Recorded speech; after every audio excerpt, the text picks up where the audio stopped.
Saint Luke. Glory to you, O Lord.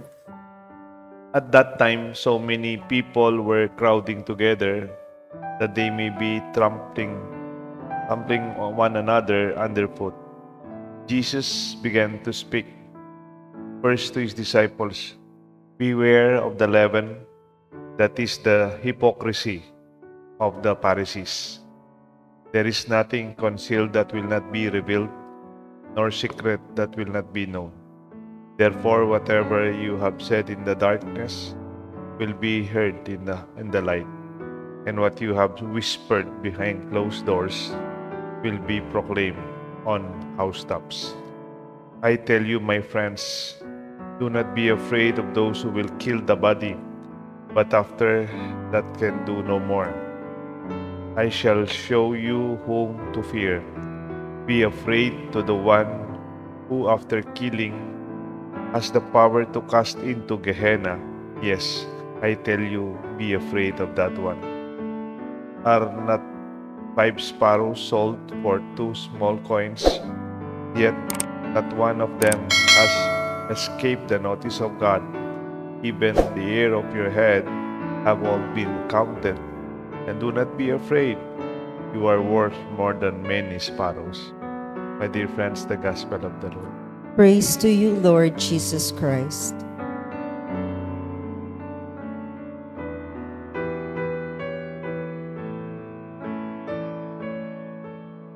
Content matters. Beware of the leaven, that is the hypocrisy of the Pharisees. The leaven of the Pharisees. In baking, small amount of yeast, pata pong gagawa kong tinape. Ditak mo po itang labadurang kabitda for the dough, so the dough to rise. It spreads quietly and affects everything it touches.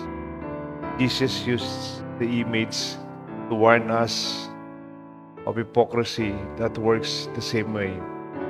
It may be small, but pretending to be better than we are, it can spread and corrupt our whole heart. The Pharisees looked holy on the outside, but inside they were proud and judgmental. Their leaven was spiritual showmanship, doing good not for God, but for the applause and the recognition. Jesus warns his disciples not to fall into that trap. Undisciplined, rowdy, and bully kids are sometimes empty. They need to fill their emptiness with noise, attention-getting actions, with gangs supporting them and surrounding them. When you are very noisy at times, you always attract attention. Alam mo, matapang ka, maskan ka. That is called labadura, pampaalsa. Wala naman laman. Because content matters. Ating laman o alang laman, content matters. The noisy gong represents emptiness. Shallow waters are noisy, but deep waters are really quiet. The empty container easily bursts. The hollow easily cracks. Ungkag ang tawag sa Tagalog. Kuminsan yung mga tiles, may isang simbahan noon, yung mga tiles, biglang nag-crack, saka gumagalaw, only to realize they were empty underneath. They did not have the solid foundation. Hanapin po, nabing ipagkwento kami, kukupak. That's sa Kapampangan term. Wala silang laman sa loob. Pampaalsa mo, levadura, makes the bread bigger, but be careful, kota sinobraya levadura, it might be empty inside. Baluyo po rin karag, deng bullfrog. Ano po kang yan eh? Patalawen mo la, papadagulan day sarili da. literally and figuratively to sound and look as if they are big and bloated, but actually they are very small. Identity, when we identify ourselves with externalities that seems to make us bigger and look bigger than life. Ako, kumimuan eh. But there's so much jewelries. There's that big cars or branded bags to show off, the watches that are so expensive and the phones that are always latest.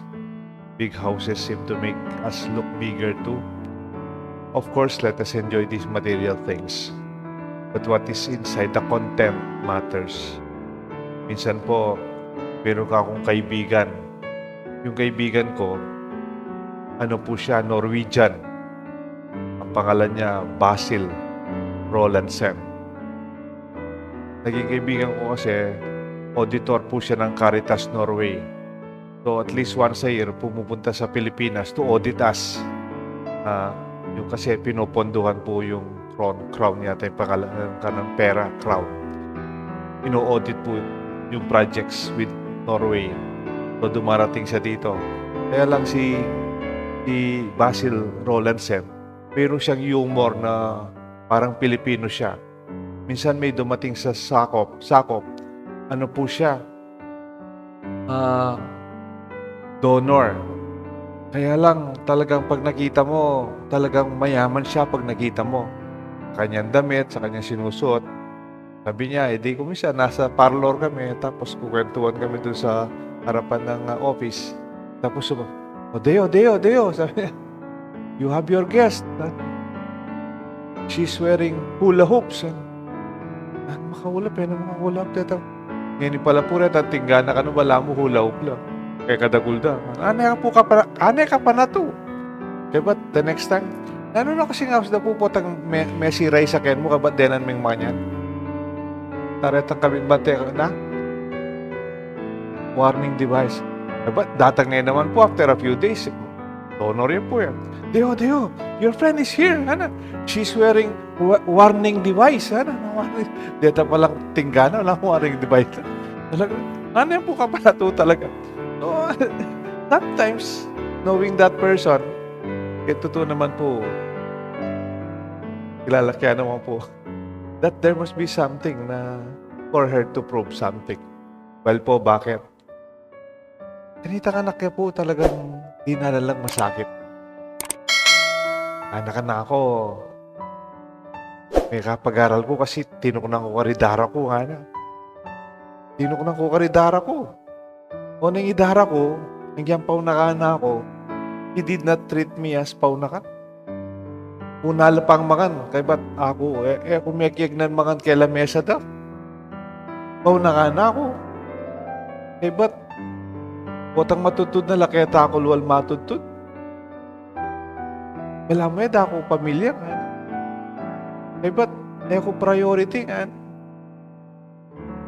Manwas ko pamping, ako man panayan, matutod na lang. There's so much in her that wanted to prove something. Sabi na ka na ako, potang tumuha ko, pakit ko karela, agyo ko naman. Totoo naman po. Yan ta namang maging mature na, may kwaltaya po talaga. Patunayan na makwalta na eh. Pota po magpabangluya, may ako na, babaw may pa eh. Ang papopotan tipaya kaya sakin, pakabagsak na po itang sakin. Na ba may palawe ka, pajero eh sakin. Itang pinatubo, usula pa rin pajero eh. Yan to, she wants to show that she already successful. Pero kita ko, kumusta no retang dara mo, itang sinaup kaya ka nga ako. Sinaup kaya kang dara mo. Mete na mo, malambat na yung mete nga na. Wala mo, she wants to prove that she's already successful. Itang buri ng patunayan, mete na po. Wala na, para pisa na, Chuno America. But I'm saying, if you're not careful, the way we handle ourselves to prove ourselves is something that is labadura from the past. The gospel today, make sure it's the content that matters. Itang laman. Nanapin po king 1 Corinthians 13. If I speak in thanks of men and of angels. But if I do not have love, I am a noisy and clanging cymbal, a noisy gong. If I have prophetic powers and understand all mysteries and all knowledge, but if all my faith so as to remove mountains, but I have no love, I am nothing. The real content of our heart dapat lugod that we are loving as persons. Keng Tagalog, keng Tagalog, potang external, panlabas. External. Pero, nga po Tagalog, pwede yan naman palabas. It's just for show. To quietly close. It also show facade and empty packaging. Nga na po ning 1 Samuel 16:7. Favorite kayo po yun. King Samuel 16:7. Nga na, for the Lord does not see as man sees. The man looks on the outward appearance. Ingakakit na ning tao, nga tsukelwal. Nasusulod na. Ang kulay mala na. May tabay yata. Kahit yung aliwa, kalbat yun na pong emikit. Putputa nga sa ganan na ka. At sabihan, may tabaka ta. Samantalang, epo mayapitan eh. Sabihan, kalambatan na kaya kahit amis na ka. Makin po. Kaya mo sasabihin, kumustahan ako at may yayat ka, di kata problema. Then kayo po, mag-reunion kayo na eh. Mag-reunion. Kaya ba't yun ang mikit? May 20 years siya ako mikit. Putang akit me. Isalubong, may tabaka nga na. Masisira la po Aldora ang tawa nito. Alito to, it's not, imapo po, correct kayo makanya, dahil mato. It's good maybe to say, I'm very happy to see you. Kalambatan ng emiker. Kumusta na ka? There must be content, ne? Because hanapin ng 1 Samuel 16:7. Man looks at the outside appearance, but the Lord looks on the heart. It is about the content. This verse of God's message to the prophet Samuel is about choosing a new king of Israel, emphasizing that God judges people based on their inner character, not on their outside and outward looks. Hinggang putang magboto tamo, kaliwa mo itang itsura daw. Lupa lang artista, lupa lang marangal, o kaya terak-terak lang makanyan.